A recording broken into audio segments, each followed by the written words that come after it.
नमस्कार, मैं हूं पूजा सिंह और आप देख रहे हैं आर्यन टीवी नेशनल। चलिए खबरों की शुरुआत करेंगे उत्तराखंड की कुछ खास बड़ी खबरों के साथ। पौड़ी में मुख्यमंत्री पुष्कर सिंह धामी ने कहा कि सरकार अलग अलग जगहों पर लोगों से मिलकर उनके सुझाव लेती है। इस बार तक 2 बड़े इवेंट आयोजित किए जा चुके हैं और कुल 51 जगहों पर यह कार्यक्रम हो चुका है। पहले कार्यक्रम चंपावत में हुआ और अब पौड़ी में किया जा रहा है। सीएम धामी ने बताया कि समाज के अलग अलग तबके और क्षेत्रों से लोग अपने विचार और सुझाव सरकार के साथ साझा करते हैं। ये प्रक्रिया बजट तैयार करने में मदद करती है और ये सुनिश्चित करती है कि जनता की जरूरतों और सुझावों को ध्यान में रखा जाए।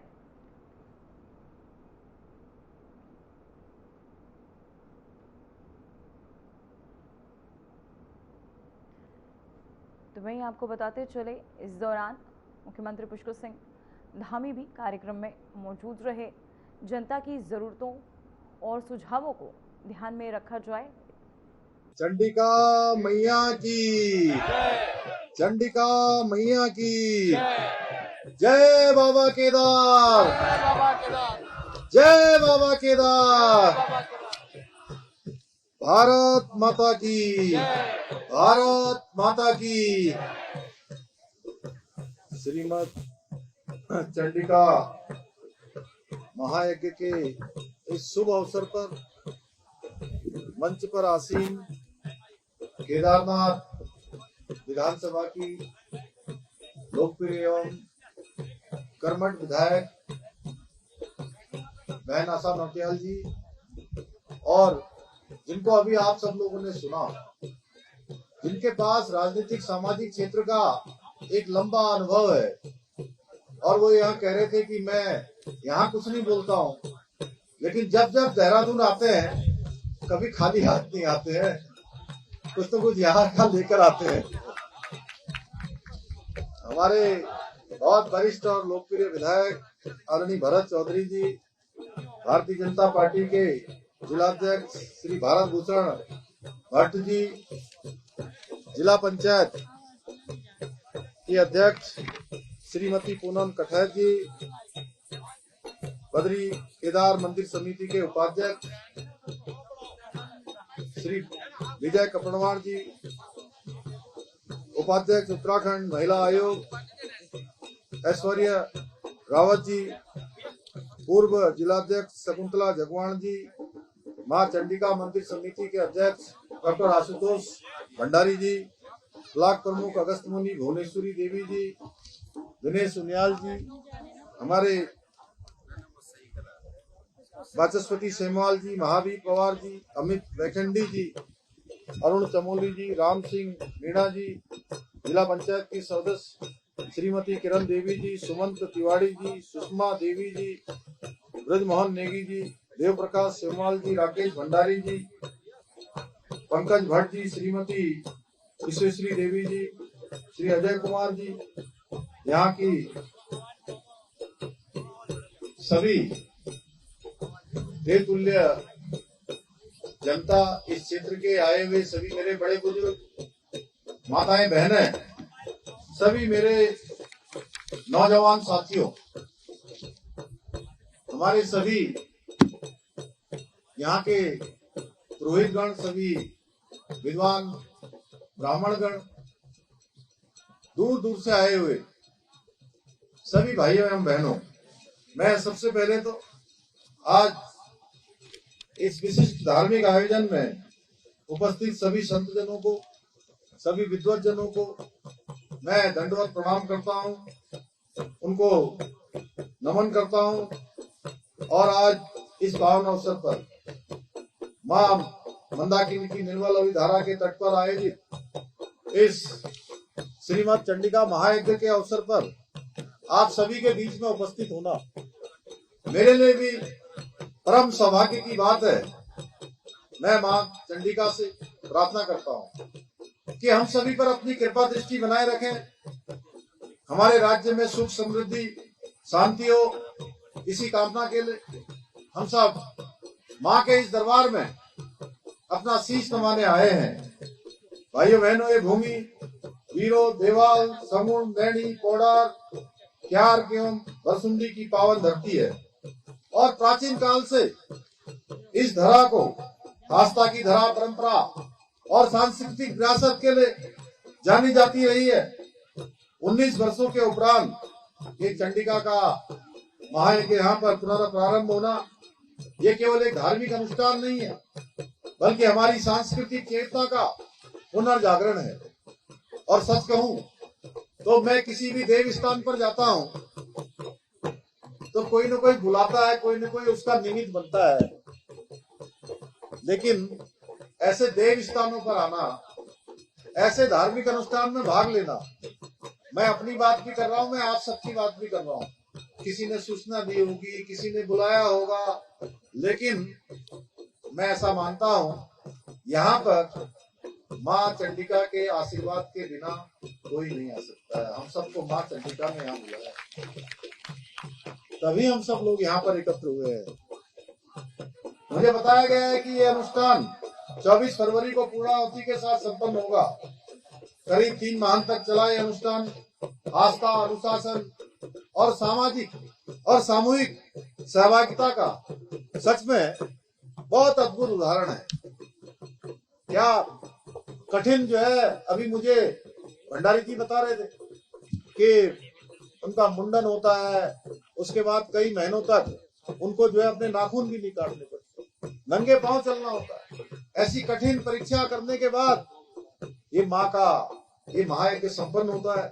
भाइयों बहनों, देवभूमि उत्तराखंड की पहचान अपनी आध्यात्मिक ऊर्जा और लोक परंपराओं से है, इसलिए ऐसे आयोजन हमारे नई पीढ़ी के आने वाले हमारे सभी बच्चों के लिए, हमारे कर्णधारों के लिए बहुत प्रेरणा का कारण बनते हैं, उनको अपनी जड़ों से जोड़ने का बहुत महत्वपूर्ण कारण बनते हैं और अपनी संस्कृति पर गर्व करना सिखाते हैं, और साथ ही समाज में एकता, सद्भावना और सहयोग की भावना और मजबूत करने का काम इस प्रकार के महायज्ञ करते हैं। अब ये धरती सच में, इसको माँ चंडिका की असीम कृपा है कि इतने हजारों लोग आज यहाँ इस गांव से, उस गांव से, आसपास के क्षेत्रों से यहाँ एकत्र हुए। मैं तो इसको ये कहता हूँ कि ये बहुत बड़ा महोत्सव हो रहा है, ये माँ का महामेला हो रहा है। और ऐसे मेले मैं बचपन में देखा करता था। आज मुझे सच में अपना बचपन याद आ रहा है सर। और आपने जो संस्कृत का श्लोक यहाँ पर पढ़ा, सच में अद्भुत था। और हमने तो यही सीखा बचपन में कि अयम निजम परोवेति गणना लघुचेत साम उदार चरित्रा नाम वसुधैव तु कुटुंबकम। ये छोटा है, ये बड़ा है, ये तेरा है, मेरा है, ऐसी बातें छोटे चित्त वाले लोग करते हैं। जिनका मन छोटा होता है और जिनका उदार चरित्र होता है, उनके लिए तो सारी धरा, सारी पृथ्वी अपने घर के समान है। भाइयों बहनों, हमारी सरकार सदैव ऐसे धार्मिक आयोजनों के संरक्षण के लिए प्रतिबद्ध है, उनको आगे बढ़ाने के लिए, उनके संवर्धन के लिए, क्योंकि हमारी विरासत केवल मंदिरों और परंपराओं नहीं है, बल्कि हमारी जो जन जन की आस्था है, हमारी सामूहिक शक्ति में बसती है। भाइयों, जब हम लोग इतनी बड़ी संख्या में एकत्र होते हैं तो हमारी परंपराएं आगे बढ़ती हैं, हमारी संस्कृति आगे बढ़ती है। हमारे प्रधानमंत्री जी के नेतृत्व में आज अभूतपूर्व रूप से भारत का सांस्कृतिक उत्थान हो रहा है, आज पुनर्जागरण हो रहा है। आज सनातन की पताका पूरे विश्व के अंदर गर्व से लहरा रही है। और मैं कहूं कि हमारे सांस्कृतिक पुनर्जागरण का ये स्वर्णिम काल चल रहा है, तो इसमें कोई अतिशयोक्ति नहीं होगी। आज आधुनिकता के संतुलित समावेश के साथ साथ भारतवर्ष में जिस प्रकार से सांस्कृतिक पुनर्जागरण हो रहा है, वहीं भारतवर्ष विश्व गुरु बनने के स्थान पर भी लगातार आगे बढ़ रहा है। आज दुनिया के अंदर कोई निर्णय होना हो, दुनिया में कोई बड़ा संकट आ जाए, पूरा विश्व आज भारत की प्रतीक्षा करता है कि भारत क्या करने वाला है, भारत क्या रुख लेने वाला है। भाइयों बहनों, एक समय था 2014 से पहले का, हमारी पहचान बन गई थी कि दब्बू भारत, पिछलग्गू भारत, ऐसा भारत जो विश्व के मंचों पर अपने हितों की बात भी नहीं कर पाता था। उस भारत को बदलने का काम, हर एक भारतवासी के अंदर आत्मगौरव का भाव पैदा करने का काम हमारे प्रधानमंत्री जी ने किया है। भाइयों बहनों, आज भारत विश्व की चौथी सबसे बड़ी महाशक्ति के रूप में आर्थिक रूप से बन चुका है। सैनिक शक्ति को हमने देखा है, अभी भारत की सैनिक शक्ति को पूरी दुनिया ने देखा है। यहाँ के जो हमारे स्वदेशी निर्मित उपकरण, हथियार, चाहे आकाश मिसाइल हो, चाहे ब्रह्मोस मिसाइल हो, उसकी शक्ति ने हमारी सैन्य शक्ति को बड़े बड़े प्रोजेक्ट्स पर काम चल रहा है। भाइयों बहनों, देहरादून में भारतीय संस्कृति, दर्शन और इतिहास के गहन अध्ययन के लिए हमने दून विश्वविद्यालय में सेंटर फॉर हिंदू स्टडीज की स्थापना भी हमने की है, जिसमें हमारी आने वाली पीढ़ी सनातन धर्म के बारे में, हिंदू धर्म के बारे में उन दिव्य सूत्रों को समझ सकेगी और उसके अनुरूप अपने जीवन को आगे बढ़ा सकेगी, अपने जीवन में उस संस्कार को और उस संस्कृति को उतार सकेगी। इसके अलावा हमने दोनों ही मंडलों में, गढ़वाल मंडल, कुमाऊं मंडल में एक एक स्पिरिचुअल जोन, यानी कि एक एक स्पिरिचुअल सिटी बनाने का भी निर्णय लिया है, जो आज भारत ही नहीं बल्कि पूरे विश्व में उत्तराखंड की समृद्ध जो सांस्कृतिक परंपराएं उनका परचम लहराएंगे। इसके साथ साथ मैं यह भी कहना चाहता हूँ, भाइयों बहनों, हम उत्तराखंड के सांस्कृतिक मूल्यों और डेमोग्राफी, जिसका पहले बहुत असंतुलन हो चुका है भाइयों बहनों, ऐसे ऐसे लोगों को, ऐसे ऐसे वर्ग के लोगों को ऐसे ऐसे स्थानों पर बसाने का काम हुआ है जहां उनका कोई नामो निशान नहीं होता था, वहां भी उनको बसाने का काम पहले के समय में हुआ है। हमने तय किया है भाइयों बहनों, संकल्प लिया है कि हम अपने आने वाली पीढ़ियों को सुरक्षित उत्तराखंड सौंपेंगे, उनको असुरक्षा का भाव नहीं देंगे, उनके भविष्य को किसी प्रकार से भी हम संदेह में नहीं रखेंगे भाइयों बहनों, और देव भूमि के मूल स्वरूप को बनाए रखने के लिए और उससे छेड़छाड़ न हो, उसके लिए हमने कठोर से कठोर कार्रवाइयां प्रारंभ की है। और इस संकल्प के साथ ही चाहे धर्मांतरण रोकने का कानून हो, चाहे दंगा रोकने का कानून हो, हमने ये सारे कानून बनाए। लैंड जिहाद, लव जिहाद और थूक जिहाद के खिलाफ हमने कठोर कार्रवाई की है भाइयों बहनों। इसके अलावा राज्य के अंदर 12,000 से अधिक ऐसी जमीनें जिनमें लैंड जिहाद के तहत कब्जा किया गया था, उन सारी लैंड जिहाद से कार्रवाई करते हुए 12,000 एकड़ से अधिक जमीन हमने अतिक्रमण से मुक्त कराने का काम किया है। और ये सिर्फ अतिक्रमण हटाने की कार्रवाई नहीं थी, ये देवभूमि की पवित्रता की रक्षा का अभियान था। अभी हमारे आदरणीय विधायक भरत चौधरी जी ने कहा, हम हिंदुस्तान के पहले राज्य बन गए हैं भाइयों बहनों, हम पहले राज्य है जहां रहने वाले कोई किसी पंथ का हो, किसी जाति का हो, किसी समुदाय का हो, सबके लिए देवभूमि उत्तराखंड में एक समान कानून लागू हो गया है भाइयों। भारत के संविधान की मूल आत्मा, उसको सबसे पहले धरातल पर उतारने का काम देवभूमि उत्तराखंड में हुआ है। भाइयों बहनों, कुछ लोग अवैध मदरसों की आड़ में बच्चों के भविष्य के साथ खिलवाड़ कर रहे थे। हमने बिना किसी भेदभाव के ऐसे 250 से भी अधिक अवैध रूप से चलने वाले मदरसों पर ताला लगाने का काम भी हमने किया है। हम देवभूमि में शिक्षा के नाम पर षड्यंत्र बर्दाश्त नहीं कर सकते। और मैं स्पष्ट कर देना चाहता हूं कि 2026 जुलाई के बाद राज्य में उत्तराखंड का जो मदरसा बोर्ड है वो स्वतः ही समाप्त हो जाएगा। उसको विधेयक को हमने मंजूरी दे दी है। उसके बाद चाहे वो बच्चे सिख धर्म के हों, बौद्ध हों, हिंदू हों, मुस्लिम हों, सभी को एक समान शिक्षा मिलेगी। भाइयों बहनों, कुछ लोग सनातन धर्म को बदनाम करने के लिए छद्म वेश धारण करके कालनेमी के रूप में धार्मिक भावनाओं को हाथ पहुंचाने का काम कर रहे थे। ऐसे कालनेमियों के खिलाफ, ऐसे छद्म वेशधारियों के खिलाफ हमने सख्त कार्रवाई करके ऑपरेशन कालनेमी चला के वो कालनेमी जहां से आए हैं उन कालनेमियों को वहीं पहुंचाने का काम भी हमने किया है। भाइयों, आज के इस अवसर पर मैं घोषणा करता हूँ कि गर्ल्स इंटर कॉलेज क्यूजा के भवन निर्माण के लिए यहाँ पर धनराशि स्वीकृत की जाएगी। और ये जो हमारा परिसर है, क्योंकि मैंने पहले ही कहा कि चंडिका मैया हम सब पर कृपा करती है, बाबा केदार कृपा करते हैं। यहाँ पर सती कुंड बनाया है, कितना शानदार कार्यक्रम हमारे यहाँ के भक्तों के द्वारा किया जा रहा है। मैं इस पूरे निर्माण, इसके आसपास का जो पुराने हमारे पुरातत्व विभाग के द्वारा जो हमारे पंडित जी ने कहा है कि उसका एक छोटा सा डीपीआर बना के जो पूरा विधिवत तरीके से प्लान के तहत उसका पुनर्निर्माण किया जाएगा, मैं इसकी घोषणा करता हूँ। भाइयों बहनों, हम उत्तराखंड को देश का सर्वश्रेष्ठ राज्य बनाने के अपने विकल्प नहीं संकल्प के साथ आगे बढ़ रहे हैं। मुझे पूरा विश्वास है आप सभी संत महात्माओं के आशीर्वाद सहयोग से हमारी ये देवभूमि संस्कृति, सुशासन और राष्ट्रभक्ति का आदर्श बनेगी। आइए हम सभी लोग माँ चंडिका से प्रार्थना करें कि हम सबको धर्म, सत्य और मानवता के मार्ग पर चलने की प्रेरणा दें। और इसके साथ ही लाटा बाबा इंटर कॉलेज शीशों को इंटरमीडिएट स्तर पर इसका परीक्षण करवा के, क्योंकि अनुदान के लिए हमने कुछ उसकी नियमावली बनी है, उस नियमावली के तहत उसको जो है आगे बढ़ाया जाएगा।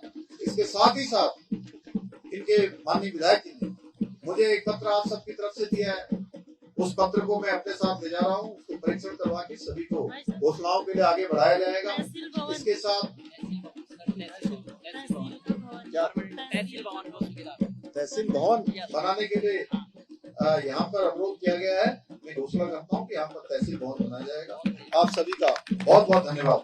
तो वहीं उत्तराखंड सरकार ने वित्तीय वर्ष 2026-27 का आम बजट तैयार करने के लिए जनता से सुझाव लेने की प्रक्रिया तेज कर दी है। मुख्यमंत्री पुष्कर सिंह धामी कुमाऊं और गढ़वाल मंडलों में आम लोगों से सीधे मिलकर उनकी राय जान रहे हैं। बीजेपी प्रदेश प्रवक्ता कमलेश रमन ने बताया कि जनता की राय के आधार पर बजट तैयार किया जाएगा। सरकार का दावा है कि ये बजट आम लोगों के हित, समावेश, विकास और प्रदेश के संतुलन विकास को ध्यान में रखकर बनाया जाएगा। माननीय मुख्यमंत्री जी लगातार जनता के बीच में है, क्योंकि जो हमारा 9 मार्च से हमारा सत्र चलने वाला है बजट सत्र, और क्योंकि ये बजट सत्र जनता का बजट सत्र होगा, जनता के हित में होगा, इसीलिए जनता से संवाद करके माननीय मुख्यमंत्री जी उनकी भावनाओं के अनुरूप हमारा बजट कैसा होना चाहिए, उत्तराखंड को बढ़ाने वाला किस प्रकार से हम आगे और विकास कार्य को गति दे सकते हैं, जनता के हित में, अपनी मातृशक्ति के हित में, युवाओं के हित में। तो अभी कल ही माननीय मुख्यमंत्री जी ने कुमाऊं में जन संवाद किया है इस बजट को लेकर के, और अब गढ़वाल में पौड़ी में जन संवाद करेंगे, क्योंकि हमारा 9 मार्च को जब बजट पेश होगा तो कहीं ना कहीं इस प्रदेश के हित में, इस मातृशक्ति के हित में, इस प्रदेश के युवाओं के हित में, किसानों के हित में, हर वर्ग के हित में इस बजट को लाने का काम किया जाएगा। और जनता का बजट है तो जनता से पूछकर ही किया जाए, तो मुझे लगता है कि माननीय मुख्यमंत्री जी इस ओर काम कर रहे हैं और जन भावनाओं के अनुरूप इस बजट को पेश करेंगे। और एक अलग ही बजट होगा इस बार का, मुझे लगता है कि प्रदेश की भावनाओं के अनुरूप होगा, इस प्रदेश की जो हमारी तमाम जो योजनाएं हैं, कार्य योजनाएं, उनके अनुरूप होगा। और योजनाओं को हम कैसे और आगे बेहतर कर सकते हैं और कैसे हम आगे लाभ दे सकते हैं जनता को, जनहित में हम कैसे लोगों के बीच में हो सकते हैं, इस बजट को लेकर के तमाम सारी जो हमारी चर्चाएं हैं उन पर विराम भी लगेगा। और प्रदेश की जो एक भौगोलिक परिस्थिति है उसके अनुसार भी हमारा ये बजट बहुत ही अहम होने वाला है। तो वहीं पूर्व मुख्यमंत्री हरीश रावत ने बीजेपी पर निशाना साधा है। उन्होंने कहा कि बीजेपी जिस तरह सम्मान और अपमान को जोड़कर बातें करती है वह उसकी छोटी सोच को दर्शाता है। हरीश रावत ने बताया कि कांग्रेस के पुराने और वर्तमान नेता स्वर्गीय जवाहरलाल नेहरू से लेकर आज के बड़े नेता सभी बीजेपी के निशाने पर रहे हैं। उनके अनुसार ये रवैया राजनीतिक बहस को कमजोर करता है और व्यक्तिगत हमलों को बढ़ावा देता है। देखिए, सामान्य टिप्पणी को जिस तरीके से भाजपा मान अपमान के साथ जोड़ करके देख रही है, वो उनकी राजनीतिक संकीर्णता को सिद्ध करता है। हमारे नेताओं को स्वर्गीय जवाहरलाल नेहरू जी से लेकर के अब तो महात्मा गांधी भी उनके आक्रमण के दायरे में आ गए, इंदिरा गांधी, राजीव गांधी जी, स्वयं सोनिया जी के प्रति कितनी अभद्र टिप्पणियां भाजपा के लोगों ने की है, इन नेतागणों ने की है, वो सबको मालूम है, सारी दुनिया को मालूम है। जबकि राहुल जी ने एक साधारण राजनीतिक टिप्पणी की है। राजनीतिक टिप्पणी का जवाब राजनीतिक तरीके से ही दिया जाना चाहिए। उसमें कोर्ट का सहारा लेना भाजपा की और संकीर्णता को, राजनीतिक संकीर्णता को दर्शाता है। राजनीति, प्योरली राजनीति के लिए जगह जगह आप सारे हिंदुस्तान भर में राहुल गांधी जी के खिलाफ आपने मुकदमे दर्ज करा दिए हैं, एफआईआर दर्ज करवा दी है। जहां जहां आपकी सरकारें हैं, आप दबाव डाल करके पुलिस के ऊपर एफआईआर दर्ज करवा दे रहे हैं।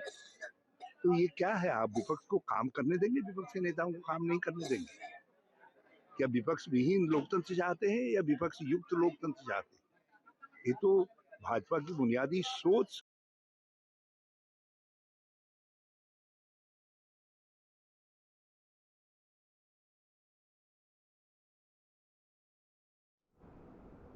तो वहीं लालगढ़ में जन जन की सरकार जन जन के द्वार कार्यक्रम के तहत सरकारी कैंप लगाया गया। इनमें ग्रामीणों की समस्या सीधे अधिकारियों के सामने रखी गई।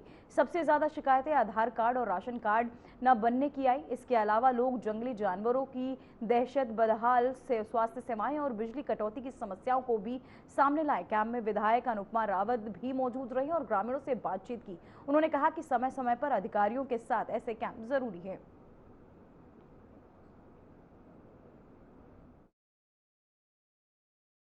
अभी तक 53 शिकायतें लिखित तौर पे आई हैं, जिनमें ज़्यादातर इश्यूज जो हैं वो राजस्व से संबंधित है और आधार नहीं बन पा रहे हैं यहाँ पर। तो एडीएम साहब ने कहा है कि हम यहाँ कैंप जल्द लगाएंगे, तीसरा स्तर पे दी जाएगी ताकि आधार कार्ड बन सके। फिर दूसरा जो इशू आ रखा वो राशन कार्ड को लेकर है, लेकिन ये कहते हैं कि ऊपर से एक ऐप नहीं खुला, मतलब 2011 से अब इतना बड़ा गैप है, तो कैसे ये समाधान किया जा सकता है? सिंचाई का बहुत है, गंदे जो पानी है लोगों के घरों में जा रहा है, तो ये सारी तमाम समस्या है। इस ओर ध्यान दिया जा रहा है। हमारा बॉक्सा जनजाति के यहाँ पर गांव बसे हुए हैं, उसमें वो बता रहे हैं उनकी भी कुछ इश्यूज हैं, उसको मैं आने वाले सत्र में पुट अप करूंगी। निकासी की, अतिक्रमण की, राशन कार्ड के संबंध में शिकायतें आ रही है, उसका हम लोग करवाएंगे। जाति तो खतौनी से हटे ना हटे, लेकिन हमारे यहाँ से जो भी उनका शिकायत है कि चूंकि खतौनी में जाति नहीं लिखी है, उसके बावजूद भी दाखिल कर दिया गया, तो नायब साहब के द्वारा अवगत कराया गया कि कुछ सिविल कोर्ट से भी आदेश हुआ है, इसको हम लिखवा लेंगे और अगर ऐसा होगा तो जो संबंधित कर्मचारी है उनके खिलाफ कार्रवाई भी करेंगे और जो ऐसे कोई आदेश हुए होंगे तो उसको निरस्त करने की कार्रवाई करेंगे।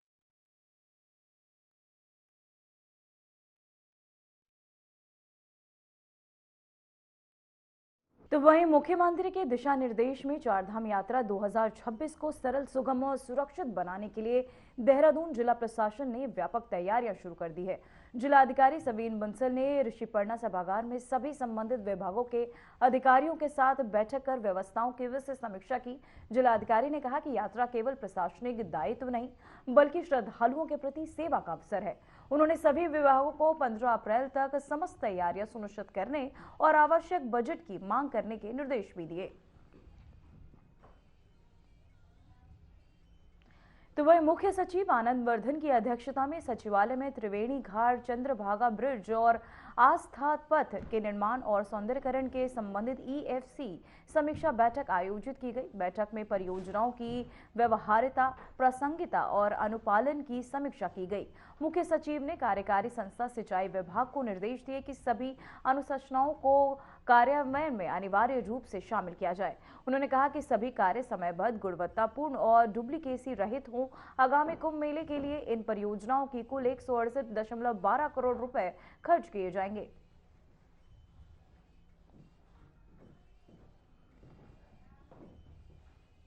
तो वहीं उत्तराखंड के औली में स्कीइंग प्रतियोगिता आयोजित हो रही है, लेकिन लंबे समय से रोपवे निर्माण कार्य ठप पड़ा है। बद्रीनाथ विधायक लखपत सिंह बुटौला ने कहा कि उन्होंने समय समय पर सरकार को जगाया और मंत्री सतपाल महाराज से भी मिलकर रोपवे निर्माण जल्द शुरू करने के निर्देश दिए। वहीं उन्होंने बताया कि 2022 में पिलर में दरार आने के बाद 3 साल तक काम नहीं हुआ, लेकिन अब गति मिल रही है।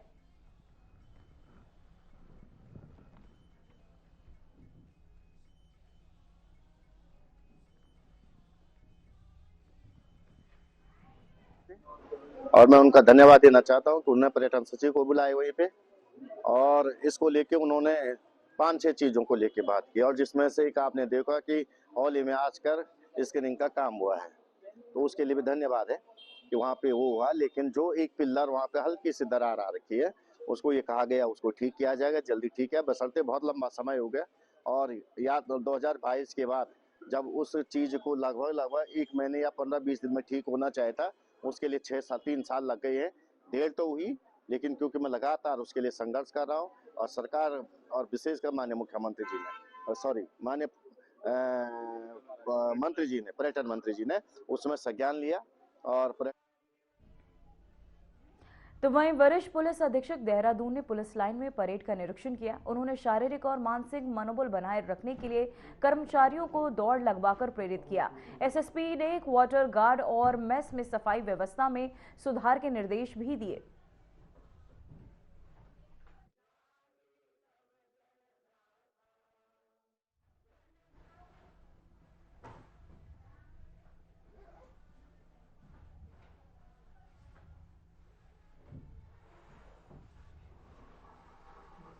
तो वहीं चमोली से बड़ी खबर सामने आ रही है, जहां नमाज विवाद मामला हिंदू संगठनों ने सौंपा मेमोरेंडम। प्रशासन ने शुरू की कार्रवाई, शांति बनाए रखने की अपील। गढ़वाल कमिश्नर पांडे का बयान। वहीं ज्योति मठ के विवाद अब शांत। वहीं आपको बताते चले, गढ़वाल कमिश्नर विनय शंकर पांडे ने कहा कि चमोली जिले में ज्योति मठ में एक अंडर कंस्ट्रक्शन बिल्डिंग में नमाज पढ़ने को लेकर हिंदू संगठन द्वारा जताए गए विरोध के बाद पैदा हुआ विवाद अब शांत हो गया। कमिश्नर पांडे ने बताया कि हिंदू संगठन द्वारा प्रशासन को सौंपे गए मेमोरेंडम पर आवश्यक कार्यवाही की जा रही है। फिलहाल उत्तराखंड की खबरों में इतना ही। देखते रहिए आरएन टीवी नेशनल। मुझे दीजिए इजाजत। नमस्कार।